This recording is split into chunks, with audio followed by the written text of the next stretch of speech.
Hello guys, how to fix blue screen of error BSOD error 0x00000154. And to fix this issues, first click on the Windows icon first, then click on the power icon. As next, hold down the shift key and then click on the restart option. Repeat this process 2 to 3 times. It will bring your system into advanced startup mode, because your system not starts normally, so you should start your Windows as advanced repair mode.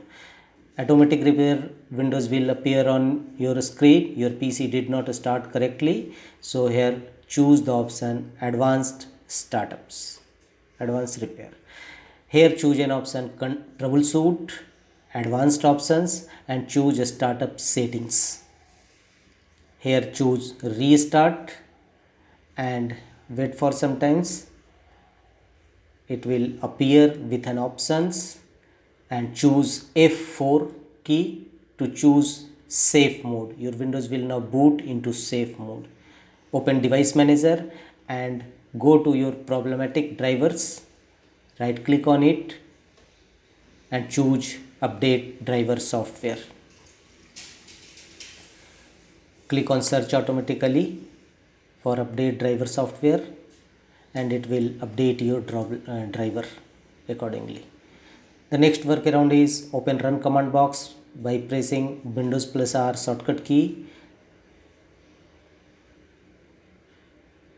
and execute the command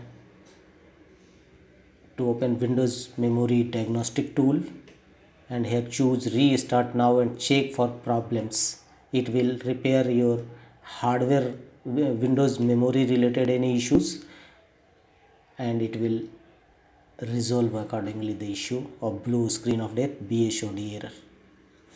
The next workaround is again open command prompt Windows and execute the command sfc scan now to scan your system files. Any corrupted file system may be a cause of blue screen of death error in Windows 11 and Windows 10.